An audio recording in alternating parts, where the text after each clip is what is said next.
Las Spezia-da küçələrdə portaqal ağaclarıydı. Burada da hər yerdə limon ağaclarıdır. İtaliya yazanda internetdə qarşınıza çıxan mənzərə. Dar küçələrdə it etdiyini bunu nəzərə tutmamışdım. İt tək gözəllikdən zövq alır.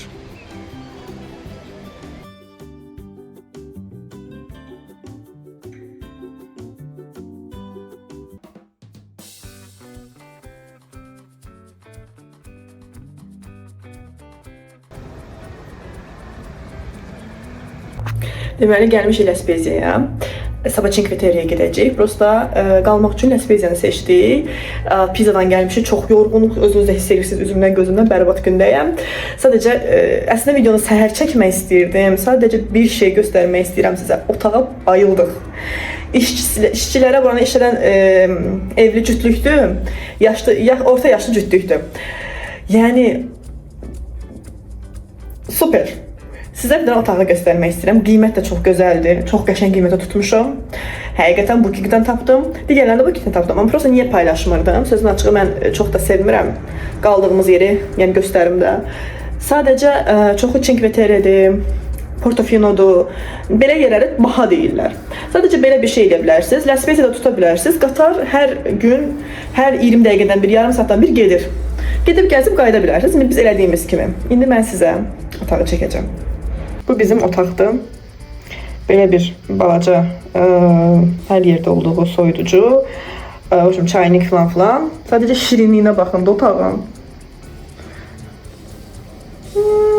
Çox qəşəngdir. Çox qəşəngdir. Hələ hamam tualet. Çox super. Çox sevdim. Qiyməti deyəndə bax şu ümumiyyətlə şok olacaqsınız. Yəni həqiqətən əla bir yerdir. Əgər Cinque Terre'yə getmək istəyirsinizsə, Portofino'ya getmək istəyirsinizsə, gəlib Las Spezia'da qalıb, yəni burada rahat gedib gəzə bilərsiniz. Amma Las Spezia'nın özü belə gözəldir. Yəni bir neçə dəqiqədir biz buradayıq, amma şəhərə bayıldıq.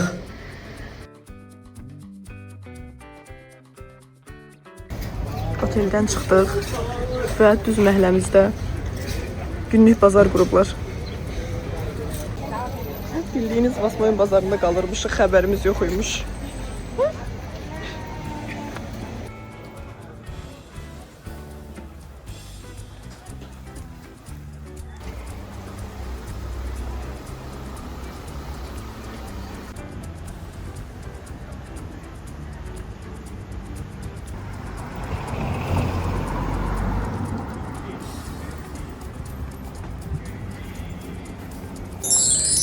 Deməli, Las Spezia Cinque Terre'nin qapısı hesab olunur, giriş qapısı hesab olunur. Amma Cinque Terre daxil deyil.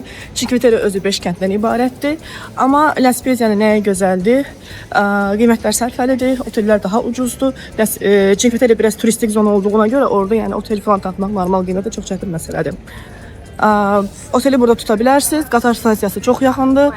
Yəni qatarla gedə bilərsiniz, Portofino'ya da gedə bilərsiniz, Cinque Terre'yə də gedə bilərsiniz. Burada belə deyim də, orta yaşlı, öz əhalisi daha çox olan, çox da turistik olmayan bir yerdir. Amma gözəldir. Buranı biraz Sevilla'ya bənzətdim. Sevilla'da belə küçələrdə portaqal ağacları var idi. Sadəcə Sevilla'dakilərin qoxusu var idi. Ya indi mövsümü deyil, ya da artıq nə bilim. Quruyub. Bunları dərmək, istifadə eləmək, yemək falan olmaz. Yəni dövlətin hesab olunur. Yalan məlumat vermə. Bəlkə burada olar. Olmaz. Araşdırmışam. Las Spezia'da gəldik qatar stansiyasındakı bilet alaq. Burada Cinque Terre üçün biletlər olur. Günlük biletlərdir. Limitsiz şəkildə gedib qayıtmaq mümkündür. Dedik ki, alıb ondan gəzəcəyik də. Şimdi gəldik, soruşduq. Dedilər ki, qatarlar tətil eləyir. Tələsi günlük biletləri yoxdur. Ancaq bir istiqaməti bir tərəfə bir dəfəlik ala bilərsiniz. Yəni məntiqi tuta bilmədik. İndi gedirik Rio Maggiore'ya, Cinque Terre'nin ilk kəndinə.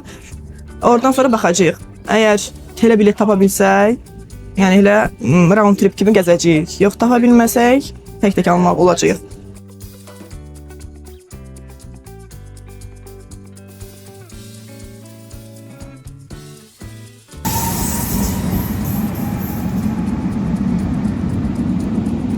Gəldik, çatdıq Rio Maggiore'ya. Cinque Terre'nin ən məşhur kəndidir. Burada öyrəndik ki, qatarlar həqiqətən tətildədirlər. Demək olar çox reysi ləğv eləyiblər. Gəzirik buranı. Sonra tapa bilsək bilet, başqa kəndə də gedəcəyik. Tapa bilməsək bura ilə kifayətlənərik. Ən əsas odur ki, ən gözəl kəndinə gəlmişik.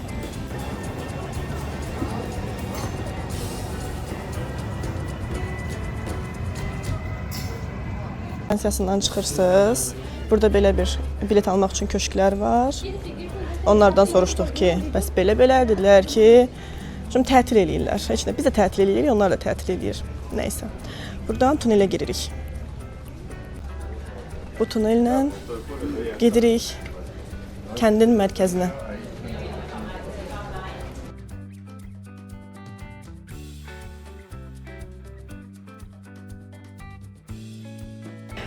Bilet satan xanım dedi ki, yəni bileti ala bilərsiniz, yəni bilet olacaq, amma ola bilsin ki, qatar gəlmədi, işləmədi, yəni nə bilim, təxirə salındı. Yəni ola bilər elə şeylər baş versin. Çünki dünən də bizim başımıza gəlib, biz Pizadan Las Vegas'a normalda məsələn 1 saata gəlməli idik, 1 saat gecikdi qatar. Biz harca 2 saatdan çox vaxt itirdik. Ona görə yəni bileti ala bilərik, bir də gördük işləmədi. Ona gedirik əlimizdəki olanla gəzək hələlik, sonra baxarıq vəziyyətə. Bu da bizim elə bil tripin, bir səyahətin bir gözmuncuqsu olsun, heç nə olmaz.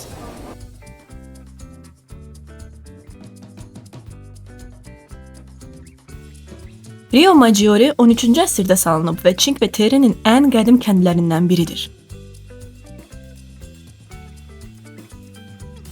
Burada küçələrin çoxu o qədər dardır ki, bəzi yerlərə avtomobillə getmək mümkün deyil. Kəndi gəzməyin ən yaxşı yolu piyada gəzməkdir. Deməli, Cinque Terre'də evlərin rəngini burada yaşayan insanlar istədikləri kimi dəyişə bilmirlər. Çünki bura UNESCO tərəfindən qorunur və ona görə də xüsusi qaydalar var. Ancaq bələdiyyədən icazə almaq lazımdır. Pastel tonlar olmalıdır. Rəngbərəng, al-əlvan rənglərə icazə verilmir. Yəni istədikləri kimi təmir edə bilmirlər. Hətta fasadı dəyişmək, eyvanı dəyişmək onlara belə icazə yoxdur. Qayalıqların üstündə salınmış bir kənd. Yuxarıda üzüm bağları, limon ağacları.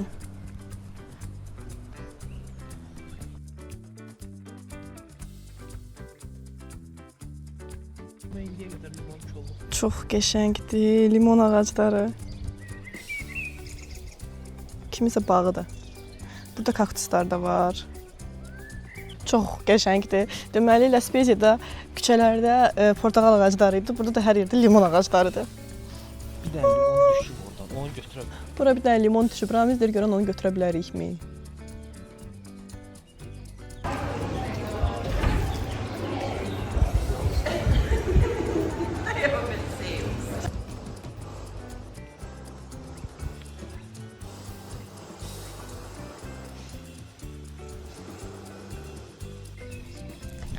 Cəmaatın evlərinin arasından düşürük aşağı.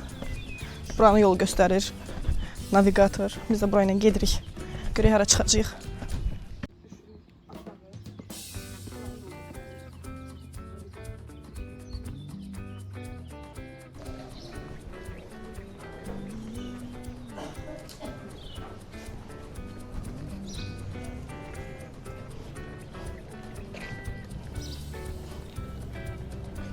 İtaliyadakı bir çox qədim kilsə kimi bu kilsə də 100 illərdir ayaqdadır.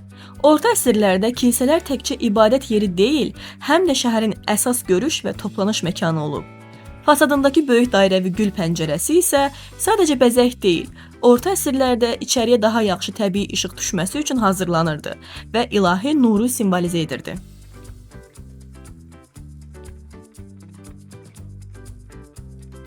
Maraqlıdır ki, bu cür daş kilsələrin bir çoxu zəlzələlərə, müharibələrə və əsirlərin təsirinə baxmayaraq bugünə qədər qorunub saxlanılıb.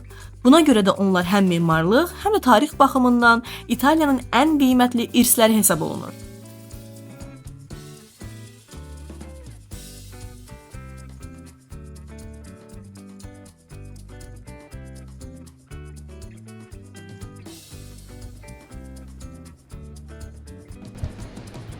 Aralıq dənizi. Cinque Terre ümumiyyətlə qayalıqların, dağların içində oyulmuş kəndlərdir. Bu qayalıqlardan da bayaqdan baxırıq, kaktuslar, güllər. Çox gözəldir. Limon ağacları.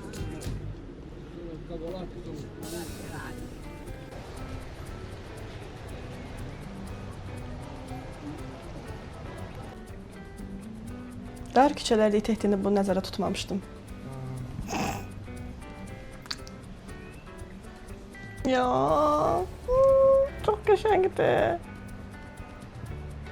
Hər addım başı hardasa bir sürpriz çıxır. Burada da belə bir dənə kaktus var.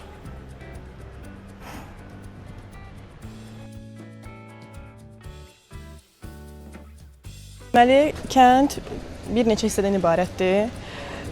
Bir hissə qatar stansiyası olan hissədir. Biri bu normal, yəni buradakı insanların yaşadıkları hissələrdir. Bir də belə balıqçı hissəsi var. İndi ora gəlmişik. Bu balıqçıların olan hissəsidir.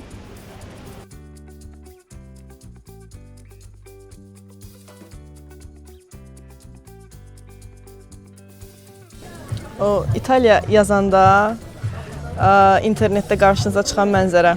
Bəli. Həmin mənzərə budur. Çox gözəldir.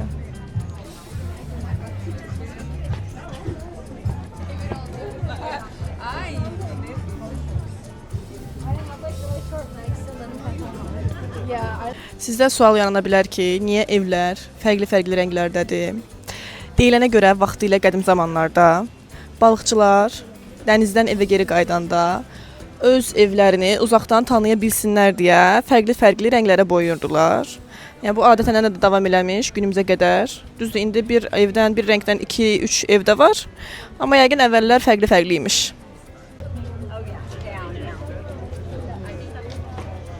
Buradan da adaları uzaqdan, dənizdən seyr eləmək üçün gəzməyə gedə bilərsiniz. Gəmi turuna. Deməli, mən Bakı kəndində doğulmuşam, Məhəmmədi Kürdaxanı. Demək olar ki, Bakıdan o tərəfə gördüyüm yerlər çox azdır da.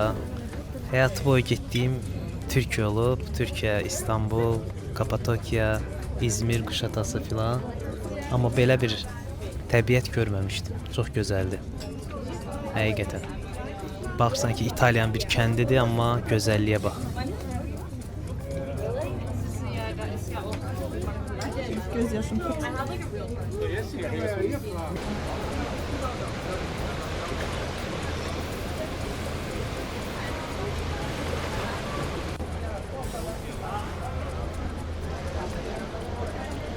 Gəldik, gəzdik, baxdıq. İndi hara gedək? Yeməyə.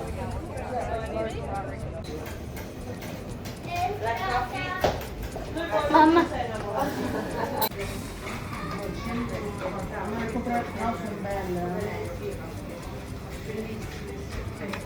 Çıx, düş. Çıx, düş. Bugün yorulduq.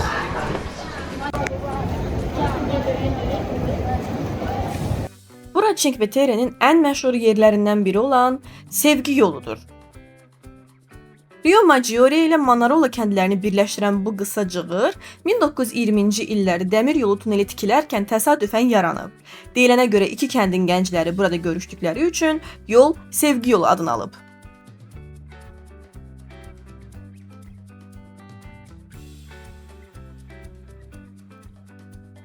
Digər kəndə getmək üçün yola düşdük qatar stansiyasına. Məsləhətimiz odur ki, mütləq şəkildə bilet alın. Düzdür, kəndlər arasında məsafə qatarla 2, 3, 5, ən maksimum 10 dəqiqədir. Lakin hər ehtimalla biletiniz olmalıdır. Bilet olmadığı halda yoxlanış olan zaman çox böyük miqdarda cərimələnə bilərsiniz.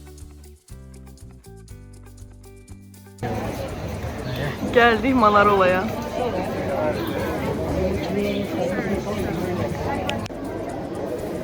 Cinque Terre'nin daha bir postkart görünüşlü kəndi.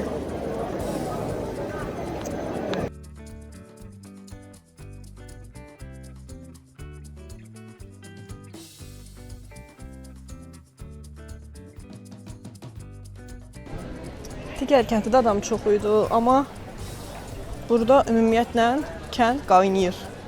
Yəni dəhşət çox turist var burada. Ya Oho, mənzərə. Mənzərəyə baxın.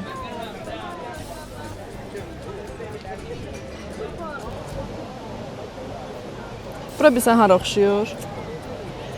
Rusalçika multfilmində yer var, qayalıqlar filan.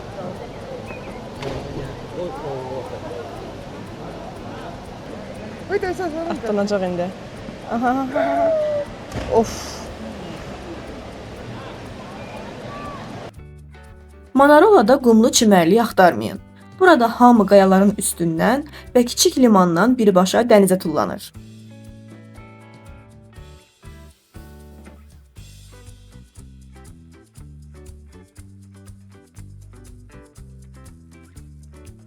Manarola təkcə mənzərələri ilə yox, şərabları ilə də məşhurdur. Bu dik qayalarda gördüyünüz daş teraslarda əsrlərdir üzüm yetişdirilir. Hətta bu unikal landşaft UNESCO tərəfindən qorunan dünya irsinin bir hissəsidir.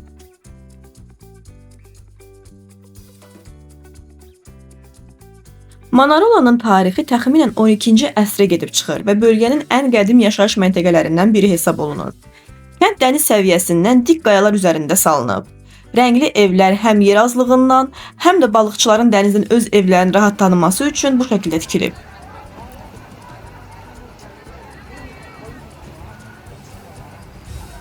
Hamı şəkil çəkdirir, hamı. Hamı şəkil çəkdirir ya da üzür. Gəmi ilə kəndləri gəzmək istəyənlər üçün gəmi yaxınlaşır. Burada sıra var, sıra gözləyirlər.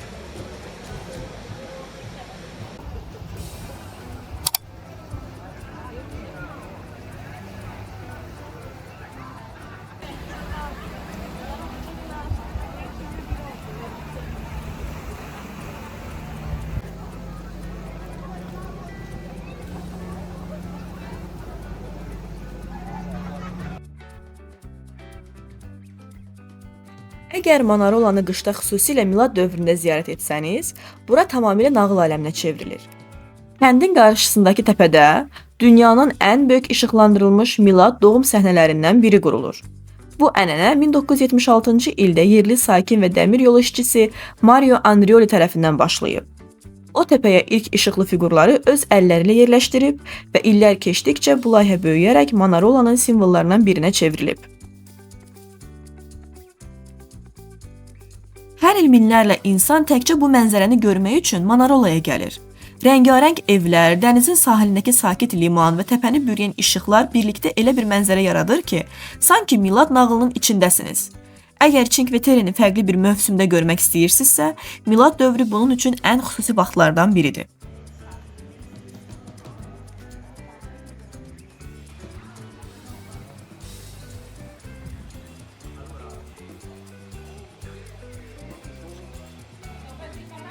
Bura Manarolanın əsas kilsəsi San Lorenzo kilsəsidir. Kilsə 1338-ci ildə tikilib və Liguria gotik üslubunun ən gözəl nümunələrindən biri hesab olunur. Sadə fasadına baxmayaraq, içəridə qədim dini əsərlər və gözəl memarlıq elementləri qorunub saxlanılıb. Kilsənin zəng qülləsi isə əvvəlcə müşahidə qülləsi kimi inşa edilmişdi. O dövrdə Cinque Terre sahillərinə tez-tez dəniz quldurlarının hücumlarına məruz qalırdı və bu qüllə kəndi təhlükədən xəbərdar etmək üçün istifadə olunurdu. Maraqlı fakt da odur ki, San Lorenzo kilsəsi Manarolanın ən yüksək nöqtələrindən birində yerləşdiyi üçün buradan kəndin rəngarəng evlərinə və Liguria dənizinə çox gözəl mənzərə açılır. Bu səbəbdən həm turistlər, həm də fotoqraflar üçün sevimli dayanacaqlardan biridir.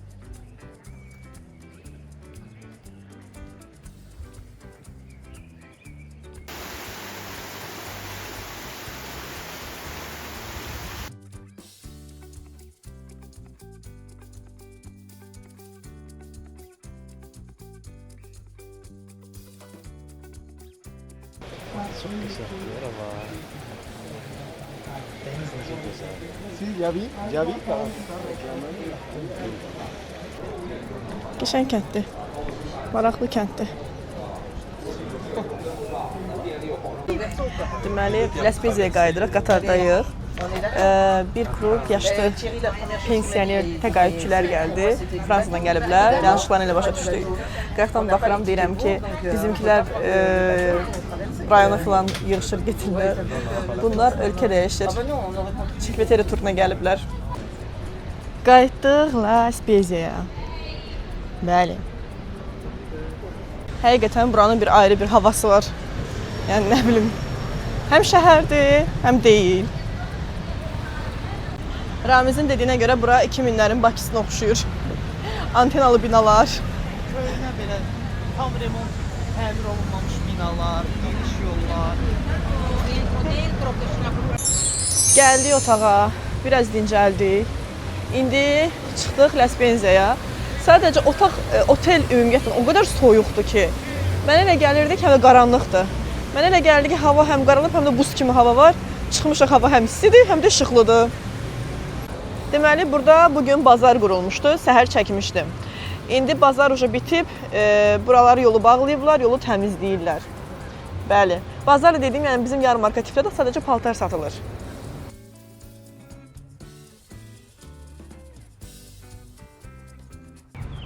Deməli, İtaliyaya təzə gəlmişik, belə gəzirik. Heykəllərin üstündə belə adlardan sonra hərflər olur. Yəni mənasız şəkildə yığılmış. Əvvəl başa düşmədik nədir, sonra anladıq ki, biz İtaliyadayıq və bunlar Rum rəqəmləridir. Roma rəqəmləri.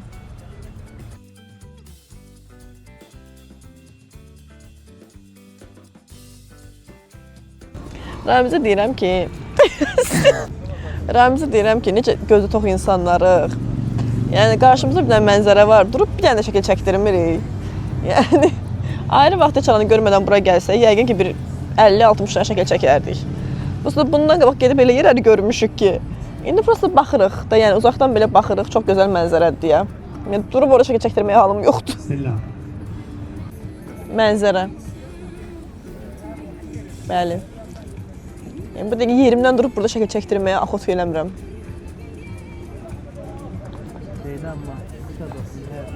Atdım atırdın şəkil idi. Amma bir növ Türkiyə, Çeşmə, Alaçatı, Kuşadası, sonra nə bilim, Bakı, Primorski. yəni bir 100 il sonra Primorski. Batuma da oxşuyur. Batumiya da oxşuyur. Arxadakı bu dağlar filan, mənzərə Batumiya da oxşuyur. Biz düşündük, qərar verdik və tapdıq ki, bura elə məhz Batuma oxşuyur. Həqiqətən Batumi havası var.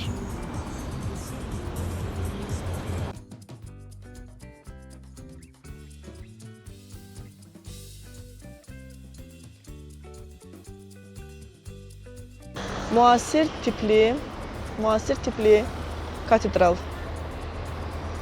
Burada da Avropa meydanı. Eyni Batumdakı meydandan. Yəni həqiqətən çox şey oxşuyur Batuma burada.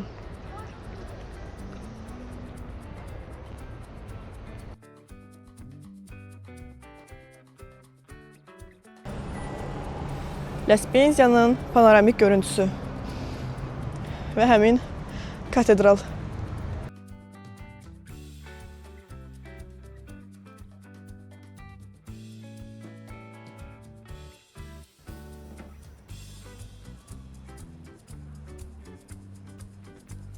Bir tərəfdən çəkirik, heç mən fikir vermirdim. Buna baxın. Cici.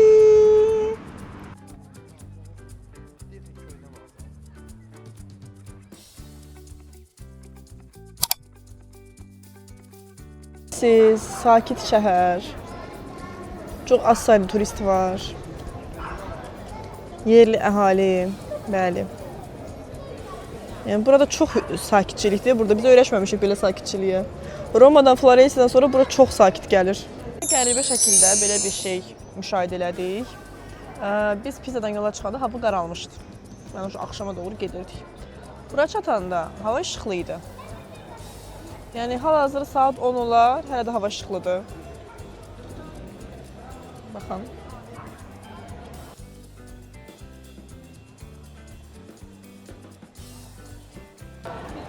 Richard Wagner, dahi Alman bəstəkarı, La Spezia'da heykəli.